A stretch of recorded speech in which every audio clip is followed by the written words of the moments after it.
Pada 16 Jun, 2 anggota tentera dilaporkan maut ketika menjalani latihan membaling bom tangan di lapang sasar Kem Hobart, Gurun, Kedah.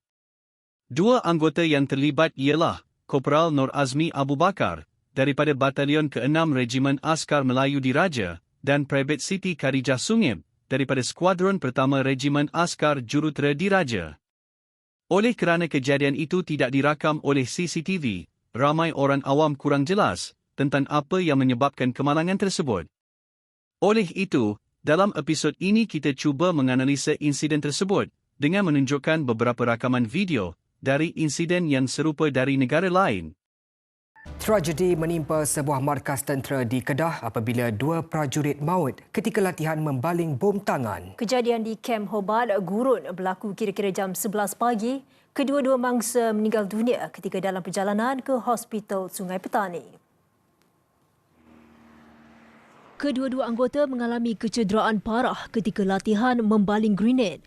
Ia sebahagian latihan peningkatan tempur Regimen Askar Jurutera Diraja RAJD Divisyen Kedua Infanteri di kem berkenaan. Tentera Darat Malaysia TDM dalam kenyataannya mengesahkan Kopral Nur Azmi Abu Bakar daripada Batalion ke-6 RAMD dan Private Siti Khadijah Sungib anggota Skuadron Pertama RAJD meninggal dunia ketika dalam perjalanan ke Hospital Sultan Abdul Halim, Sungai Petani. Jenazah kemudian dihantar ke Hospital Sultanah Bahiyah Al-Ustar untuk bedah siasat. Susulan insiden itu, Tentera Darat Malaysia TDM menggantung semua latihan lontaran bom tangan berkuat kuasa serta-merta. Panglima Tentera Darat Jeneral Tan Sri Azhan Muhammad Othman memberitahu Buletin Utama. Langkah itu bagi membolehkan siasatan menyeluruh dijalankan terhadap insiden berkenaan. Ujarnya latihan itu dihentikan serta-merta untuk semua cabang perkhidmatan dalam TDM. Jelas beliau, sepanjang tempoh terbabit, peperiksaan terhadap stok grenade dalam inventory TDM turut dilaksanakan. Kita punya pakar peluru dan letupan akan memeriksa kita punya stok-stok bom yang ada, terutamanya yang menyebabkan lot yang terlibat dengan kemalangan tersebut. Kita jangkakan dalam masa 2 minggu ke sebulan ini kita boleh. Untuk memahami apa yang sebenarnya berlaku, mari kita tonton beberapa rakaman video berkenaan latihan membaling bom dari luar negara. Ini kerana latihan tentera Malaysia tidak dirakam menggunakan CCTV seperti negara lain. Video pertama ini ialah latihan tentera Amerika Syarikat yang menggunakan lapang sasar yang serupa dengan Malaysia. Lapang sasar ini tiada lubang keselamatan. Jadi, jika berlaku apa-apa, jurulatih akan melindungi badan pelatih dengan badannya sendiri. Why do instructors jump over the soldiers when they throw grenades? Each trainee needs to go through grenade throwing exercises, as they might need it in a real battlefield. But the process of throwing grenades is more complicated. And unlike other training, only one soldier at a time can practice. Frag out! The instructor is responsible for this part of the training, so when a grenade is thrown, there's always a risk that it might not be thrown correctly. This is why instructors need to jump over the soldier, so that if someone is going to get hurt, the instructor is the first one.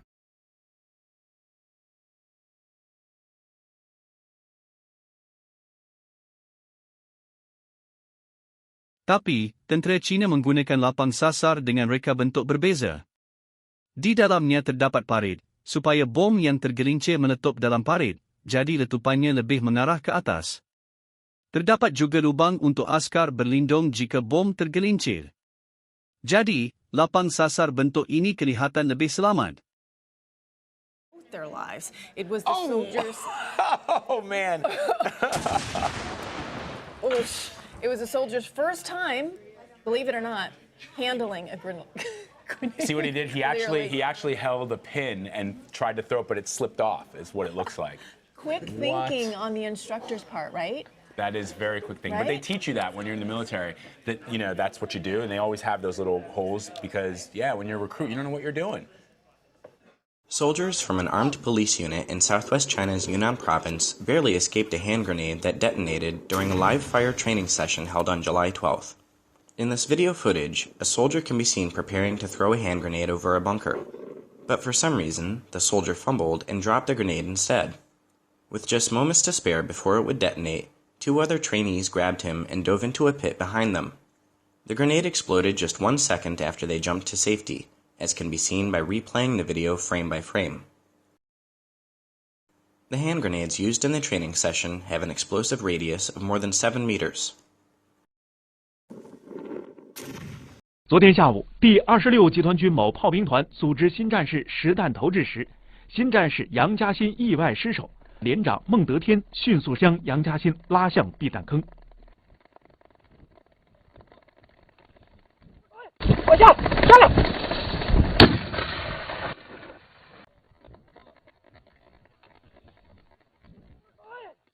我下，下来！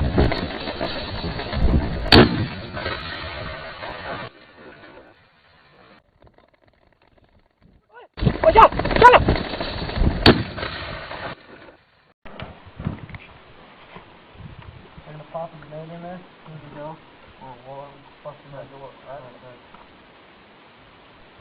！Untuk lebih selamat lagi, sesetengah negara menggunakan bom tangan yang direka khas untuk latihan. Bom ini menggunakan peledak yang sedikit, jadi hanya menghasilkan letupan yang kecil dan tidak berbahaya.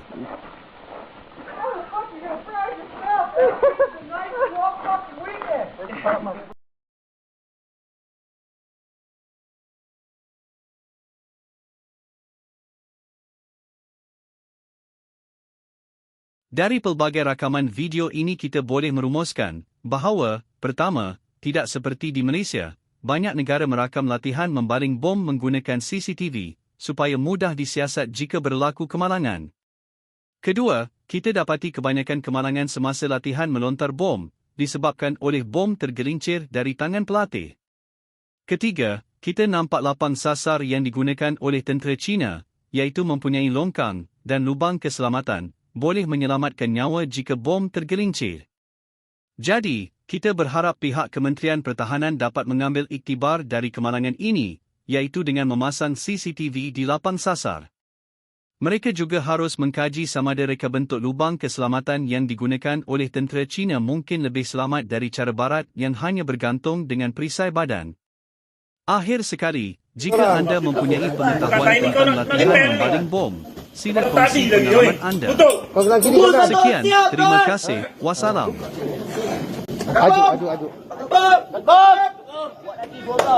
Buka plan! Cabut plan!